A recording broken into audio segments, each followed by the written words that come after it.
사랑합니다. 오늘 말씀의 제목이 제법 낯설게 느껴지시리라 생각합니다. 하나님과 우리의 콜라보, 하나님과 우리의 컬래버레이션. 전능하시고 정말 모든 것을 알고 계시는 하나님과 우리 같은 인생 따위가 하나님과 협력을 한다는 것이 많이 낯설 수 있습니다. 그 일이 가능합니까? 예, 그럼요. 얼마든지 하나님과 우리는 협력을 합니다. 하나님께서는 친히 우리를 인도하시고 우리는 하나님과 동행하며 그분의 말씀에 순종함으로 우리는 하나님과 콜라보를 이룰 수 있습니다. 오늘 말씀의 제목 앞부분에 저는 위기의 순간이라고 하는 문구를 넣어서 제목을 잡았습니다. 어떤 경우는 정말 위기의 순간일 수 있고 어떤 순간은 또 본질적인 중요한 문제를 다루는 순간일 수 있고 또 어떤 순간은 당사자에게 굉장히 시급하고 간절한 때가 있기도 합니다. 이 위기의 순간이라고 총칭했는데 그것이 무엇인지 확인하시죠. D-Day인데 7일 남았다는 거죠. 뭐가요? 200만 연합 예배가요. 14일 남았습니다. 뭐가요? 새생명 축제가. 25일 남았습니다. 뭐가요? 대학 수능 시험이요. 이 모든 게 위기는 아닙니다. 그러나 제가 총칭해서 드린 말씀입니다. 올해 7월 18일이죠. 대법원에서 동성 커플에게 건강보험 피부양자 자격을 부여했습니다. 그런데 이것이 지금 크게 문제가 되었습니다. 그 판례 이후에 지금 많은 동성 커플이 우리도 피부양자 자격을 달라, 동성 커플도 배우자로 인정해달라 하는 소송이 줄을 잇고 있고 지금 법원에서 계속 승소하고 있는 중입니다. 왜냐하면 사법부의 최고 위에 있는 대법원이 판결을 했기 때문에 그렇습니다. 이대로 두면 포괄적 차별금지법도 통과될 겁니다. 이건 정말 위기입니다.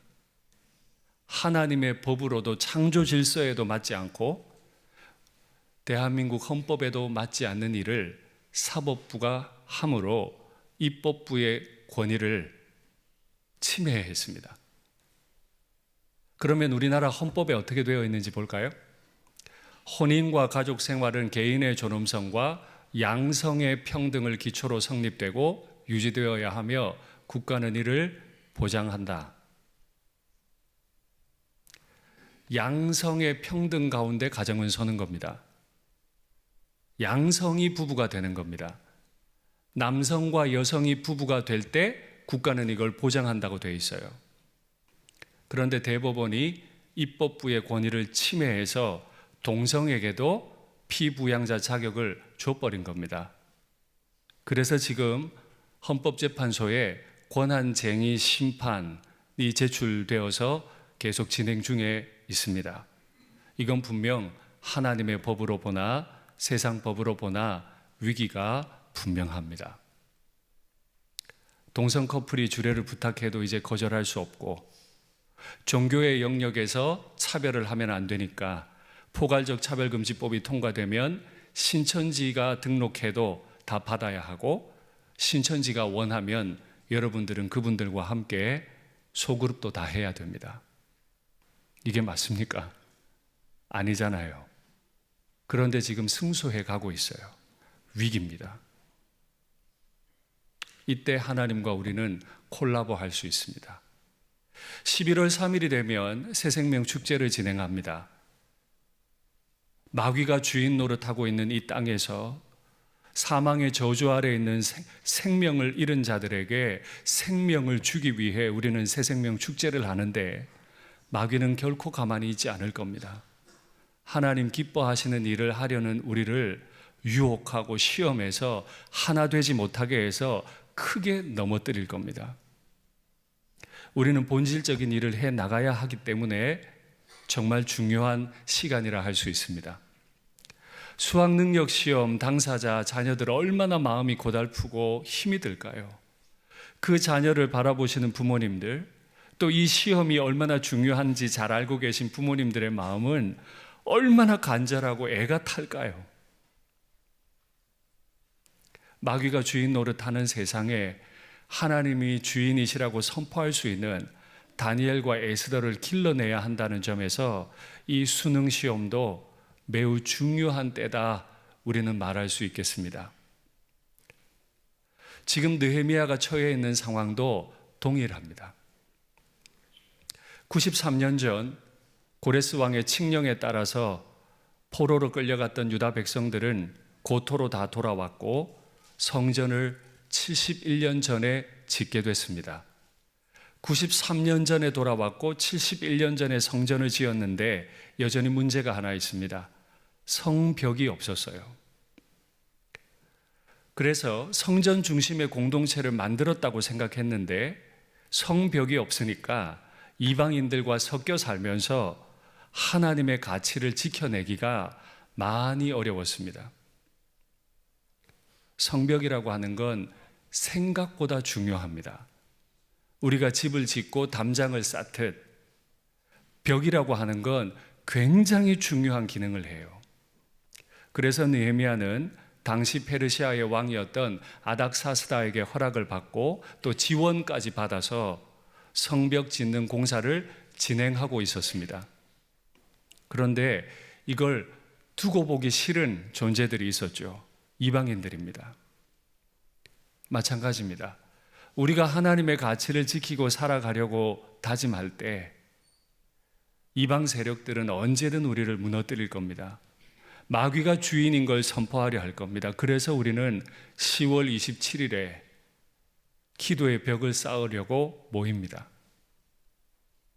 아직 신청하지 않으신 분들께서도 꼭 함께 하시면 좋겠고, 또 사정이 있어 함께 하지 못하시는 분은 그날 생중계되는 온라인을 통해서도 기도의 자리에 꼭 함께 해주시기를 부탁드립니다. 그렇게 느헤미야가 성벽을 쌓아가려고 하니까 호론 사람 산발랍과 암몬 사람 도비아가 극렬하게 저항을 했습니다. 왜 저항했을까요? 조금 후에 말씀을 드리도록 하겠습니다. 그렇게 저항을 받았던 느헤미야가 조치를 두 가지를 하는데 느헤미야의 조치를 한번 확인하시죠. 우리 하나님이여 들으시옵소서. 우리가 업신여김을 당하나이다. 원하건대 우리가 우리 하나님께 기도하며 하나님 아버지 앞에 엎드려서 우리 하나님이여 원합니다 하며 하나님 앞에 기도했습니다. 느헤미야서는 1장부터 끝장까지 느헤미야가 오랫동안 기도하는 장면도 나오고 순간에 묵도하는 장면도 나와요. 기도를 참 많이 하는 지도자였습니다. 느헤미야는 한 가지 일을 더 했는데 이는 백성이 마음 들여 일을 하였음이니라. 마음을 들여 일을 하였음이니라. 그들로 말미암아 파수꾼을 두어 주야로 방비하는데 성전은 만들어졌는데 성벽이 없으니까 성전 중심 공동체를 온전히 지키는 게 어려워서 느헤미야는 모욕적인 말을 들으면서 엎드려 하늘의 하나님 우리 하나님이라고 부르짖고 기도했고, 또 한편으로는 주야로 일을 했습니다. 이 두 가지는 모두 다 해야 합니다. 하나님은 하나님의 일을 해주시고 우리는 우리의 일을 합니다. 기도함으로 하나님과 콜라보합니다. 우리에게 맡겨주신 일에 주야로 마음을 다 쏟고 들여서 이 일들을 감당해야 합니다.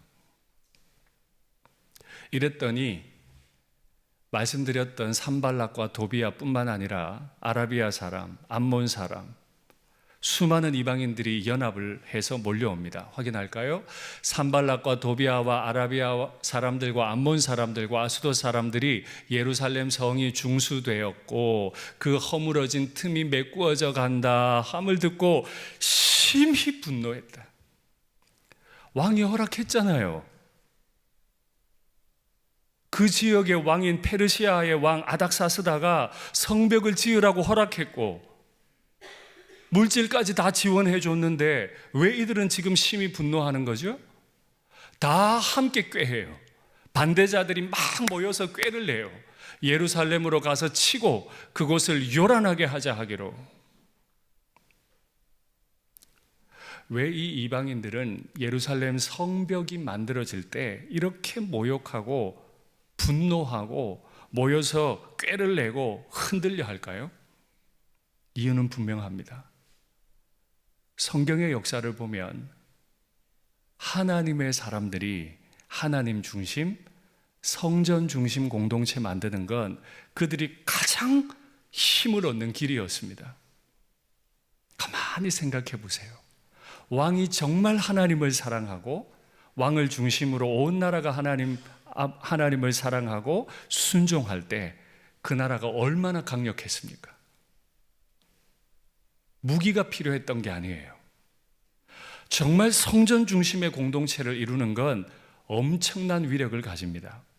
굳이 요즘 무기로 비교한다면 하나님의 사람들이 하나님 말씀 중심의 공동체로 모이는 건 비대칭 전력을 가지는 것과 같습니다. 말이 좀 어렵죠? 핵폭탄 가지는 겁니다. 재래식 무기로 아닙니다. 아무리 재래식 무기가 좋아도 핵폭탄 하나 떨어지면 끝장납니다. 하나님의 사람들이 핵폭탄 가지는 방법은 성전 중심의 공동체, 성경 말씀 중심의 공동체를 만드는 것인데 지금 느헤미야가 하고 싶은 게 성전 중심의 공동체를 만들면 이방인들 입장에서는 그들이 비대칭 무기를 가지게 되기 때문에 분노합니다. 꾀를 내고 흔들어댑니다. 가정에서도 그렇죠. 식구 중 누가 하나가 화가 나가지고 막 말하기 시작하면 가정이 억수로 흔들립니다. 맞지요? 교회도 그렇습니다. 몇 사람이 모여서 화를 내고 그 화를 가지고 꾀를 내고 교회 흔들어대면 우리 교회 많은 인원이 모여서 예배드려도 얼마든 교회 흔들립니다. 온 나라도 마찬가지예요. 몇 사람만 꾀를 내면 나라 전체가 흔들립니다. 대법원의 이 판결은 정말 다수가 낸 소송 때문에 판결이 이루어진 겁니까? 아닙니다. 너무 적은 소수들이 낸 지속적인 이 소송이 그 끝을 가져와 버렸습니다. 얼마든 흔들면 흔들립니다. 느헤미야를 중심으로 성벽을 짓던 공동체는 흔들렸을까요? 안 흔들렸을까요? 많이 흔들렸죠. 총독이 느헤미야고 말씀을 가르치는 종이 에스라고 페르시아의 왕이 지원을 해도 몇 사람이 연합하면 흔들리는 게 나라예요. 얼마나 흔들렸는지 보실래요? 유다 사람들은 이르기를 아이고 쟤들이 자꾸 다 흔들어대니 힘이 다 빠졌으니 우리가 성 건축 못하겠다면 알아서 해라. 지금까지 살았는데 하든 말든 알아서 해라. 그냥 난 이제 신경 안 쓸래. 다 무너지는 거예요. 우리의 원수들은 이르기를 살육하여 역사를 그치게 하리라. 힘 빠지는 거 보니까 더 신이 나가지고 죽여서라도 성전 중심 공동체 못 만들게 해야 되겠다. 그랬더니 그 원수들 근처에 살고 있는 집이 있는 유다 사람들도 그 바로 근처에 있는 원수들의 영향을 받죠. 그 각처에서 와서 10번이나 지도자 느헤미야에게 10번이나 찾아와요. 너희가 우리에게로 와야 하리라. 느헤미야시여 느헤미야시여 와주세요. 지도자가 집중을 못해요. 계속 지도자를 흔드는 거예요. 그야말로 외우내환입니다. 다시요. 흔들면 흔들려요. 흔들면 흔들린다고요. 이때 어떻게 하면 좋을까요? 위기의 순간이 왔는데 이때 어떻게 하면 좋을까요? 지도자 느헤미야는 하나님과 우리의 콜라보레이션을 만들기로 다짐하고 세 가지 조치를 합니다. 첫 번째 조치는 지극히 현실적인 조치입니다. 내가 성벽 뒤에 낮고 넓은 곳에 백성이 그들의 종족을 따라 칼과 창과 활을 가지고 서 있게 하고 내가 다 돌아봤다. 그때로부터 내 수하 사람들의 절반은 일하고 총독이었으니 군대가 있었겠죠? 절반은 일하고 절반은 갑옷을 입고 창과 방패와 활을 가졌고 다 각각 한 손으로는 일을 하고 한 손에는 병기를 잡았는데 이게 얼마나 일하기 어렵겠어요. 건축하는 자까지도 각각 허리에 칼을 차고 건축하며 얼마나 불편했을까요? 우리가 다 우리의 옷을 벗지 아니하였으며 물을 기르러 갈 때에도 각각 병기를 잡았느니라. 병기를 잡고 물을 뜨려니 얼마나 어려웠을까요? 그러나 느헤미야는 현실적인 일을 돌아보는 일에 집중했습니다. 이방 민족들이 자꾸 공격하면 성벽 높은 곳으로 가야 될 텐데 왜 성벽 낮은 곳, 넓은 곳으로 갔을까요? 성벽 낮은 곳에는 성벽 높은 곳보다 이방인들이 많이 살지 않았기 때문입니다. 이방인들 가까이 있으니 자꾸 흔들리니까 떨어뜨려 놓고 싶었습니다. 현실적인 조치를 한 거죠. 백성들을 모이게 할 때 종족대로 모이게 했습니다. 쉽게 말하면 집안 사람들끼리, 아는 사람들끼리 모이게 한 겁니다. 아는 사람들끼리 모일 때 연합이 더 잘 되니까요. 완전히 하나가 되니까요. 우리가 잘 아는 철학자 아리스토텔레스가 참 유명한 말을 했죠. 전체는 부분의 합보다 더 크다. 말이 어렵죠? 전체는 부분의 합보다 더 크다. 저걸 숫자로 바꾸면 금방 이해하실 겁니다. 1 더하기 1은 2 더하기 플러스다. 아니 2 더하기 알파다. 1에서 1을 더하면 2가 되어야 되는데 1과 1을 더하면 2 플러스 알파가 된다는 겁니다. 저게 바로 시너지입니다. 저기서 시너지라는 말이 나왔습니다. 아주 유명한 말이죠. 느헤미야는 매 순간 기도하는 사람이었지만 기도만 해야 한다고 말하지 않았습니다. 총독으로서 그가 할 수 있는 모든 지혜를 냈습니다. 밤에도 낮에도 방비했습니다. 부대를 둘로 나눠서 한 부대는 방비하고 한 부대는 일하고 또 일을 할 때조차도 한 손에는 칼을 한 손에는 건축 도구를 물 들어갈 때조차도 칼을 놓지 않도록 준비하게 만들었습니다. 지도자는 현실적인 이야기를 해야만 합니다. 그래야 준비할 수 있습니다. 그러나 이것만으로 막 분노하고 자기들끼리 모여서 꾀를 내고 다 살육하려고 마음먹은 흔들어 버리려고 하는 적을 다 막아낼 수 있겠습니까? 어려울 겁니다. 그래서 꼭 해야 할 일이 하나 있습니다.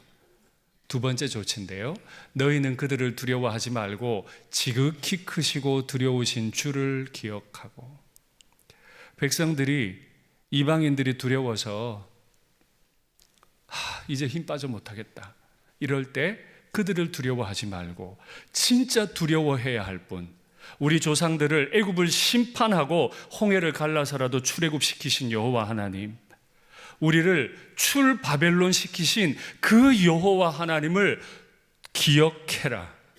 여호와 하나님이 우리의 주인이심을 기억하도록 지도자가 가르쳤습니다. 그리고 한 가지 고백을 하죠. 우리의 하나님이 우리를 위하여 싸우시리라. 여호와는 하늘에만 계신 분이 아니고 그분은 출애굽의 하나님, 출 바벨론의 하나님은 여전히 우리의 하나님이시고 우리를 위해 싸우실 것이다. 이것을 강력하게 주장했습니다. 그리고 또 한 가지 조치를 더 하는데 지도자는 현실적인 판단을 하고 영적인 판단과 격려를 할 뿐 아니라 방향이 중요해요. 지금 이렇다 저렇다. 지금을 위한 결정만 하면 다음이 없어요. 그래서 느헤미야가 세 번째 조치를 합니다. 너희 형제와 자녀와 아내와 집을 위하여 싸우라. 우리가 지금 칼을 차고 싸워야 할 이유는 지금 성전과 성벽 사이에 땅이라도 어떻게 붙들어 보려고 하는 게 아니고 우리 가정이 성전 중심의 가정이 되고 우리 민족이 성전 중심의 민족이 되어서 우리 자녀들까지도 성전 중심의 생활을 할 수 있게 만들기 위함이다 라고 방향을 정확하게 이야기했습니다. 가정이나 교회에서 어떤 중요한 일들을 결정할 때 지금을 보고 결정하면 안 됩니다. 다음을 봐야 합니다. 하나님이 우리 가정을 어떻게 쓰실지, 하나님께서 내 아이들을 어떻게 쓰기 원하시는지, 하나님이 우리 교회를 앞으로 어떤 교회 되기를 원하시는지 그 일에 집중하고 결정해 나가야 합니다. 느헤미야는 이 세 가지 조치를 통해서 신속하게 성벽을 다 쌓아 올립니다. 그림이 그려지세요. 71년 전에 성전을 높이 세웠습니다. 71년이 지나서 성벽도 세워졌습니다. 이 한가운데 구별된 자리에서 하나님 중심의 사람들이 모이기 시작했습니다. 그때 느헤미야가 이런 조치를 했습니다. 확인하죠. 학사 에스라죠. 모든 백성 위에 서서 그들 목전에 책을 펴니 총독으로서 에스라에게 부탁합니다. 이제 성벽이 완성됐으니 학사 에스라야, 백성들의 목전에 책, 하나님의 율법을 펴시오. 에스라가 하나님의 율법을 폈습니다. 그랬더니 모든 백성이 앉아 있을 수 없어서 성전과 성벽 사이에서 벌떡 일어납니다. 그리고 에스라가 하나님의 말씀을 가르칩니다. 깨닫고 나니까, 여태는 추상적으로 알았는데 깨닫고 나니까, 내 집은 잘도 지어놨는데 71년 동안 성벽 하나 못 만든 죄를 깨닫고 나니까 백성이 율법의 말씀을 다 듣고 울었다. 두려워서, 이방 민족이 두려워서 운 게 아니고 자신들의 죄가 두려워서. 여러분께 질문합니다. 최근에 하나님의 말씀을 받으실 때 벌떡 일어나는 마음으로 말씀 받으셨습니까? 말씀 받다가 우신 건 언제입니까? 교회에 지금 큰 일들이 있어서 제가 여러 끼를 금식하며 기도했습니다. 때로는 우리의 곡기를 끊는 거예요. 때로는 하나님 앞에 매달려 기도하는 거예요. 그 자리에서 내 연약함을, 근시안적인 내 시선을, 내 집 세우는 일에만 바빴던 내 게으름을 다 토해내고 고백해야 돼요. 살진 것을 먹고 단 것을 마시되 준비하지 못한 자에게는 나누어 주라. 우리가 주님 앞에 슬퍼 울면 하나님은 우리를 그냥 두시지 않으세요. 우리의 쓰고 쓴 회개의 눈물을 받으시고 살진 것으로 먹여주실 줄 믿습니다. 단 것을 마시게 해주실 것을 믿습니다. 미처 준비하지 못한 사람들에게도 이 좋은 것 다 나누어 주시는 분이 우리의 하나님이심을 믿습니다. 그리고 느헤미야가 선언합니다. 이날은 우리 주의 성일이니 근심하지 말아라. 여호와로 인하여 기뻐하는 것이 너희의 힘이다. 비대칭 전력이다. 핵폭탄이다. 하나님의 자녀들이 가질 수 있는, 이방 민족들이 전혀 넘볼 수 없는 힘. 하나님 말씀 중심의 공동체를 만들고 말씀이 주시는 기쁨을 누림. 지난 한 주 동안 말씀 읽다가 펑펑 우셨습니까? 기도하다가 주님 앞에 우셨습니까? 여호와를 기뻐하고 여호와와 동행하고 여호와의 말씀에 순종하는 것이, 말씀이신 예수님을 가까이 하는 것이 우리 성도의 힘이 되는 줄 믿습니다. 그리고 이날 엄청난 부흥 사건이 일어납니다. 사로잡혔다가 돌아온 회중이, 그 무능력했던 회중이, 두려워했던 회중이 다 초막을 짓고 그 안에서 거하니. 출애굽을 다시 떠올리는 것이지요. 눈의 아들 여호수아 때로부터 그날까지 이스라엘 자손이 이같이 행한 일이 없었으므로 출애굽을 직접 경험했던 여호수아 때보다도 더 강력한 초막절 제사를 하나님 앞에 올린 거예요. 이에 크게 기뻐하며. 위기의 순간입니다. 하나님의 도우심을 구하고 또 구해야 할 순간입니다. 때로는 건축의 도구를, 때로는 칼을, 양쪽에 드는 번거로움이 있을 수 있습니다. 그렇게 하나님 앞에 납작 엎드려 금식이라도 하며 하나님 앞에 간구하면 우리 하나님이 우리에게 큰 기쁨과 힘을 주실 것을 믿습니다. 말씀을 맺겠습니다. 개인이면 개인, 가정이면 가정, 교회면 교회, 국가면 국가, 그 국가가 속해 있는 수많은 교회들이면 교회들 다 위기를 맞이할 겁니다. 그때 하나님은 하나님의 일을 하실 겁니다. 우리는 엎드려서 우리의 일을 하며 주님 앞에 기도하고 매달리는 일에 애써야 할 줄로 믿습니다.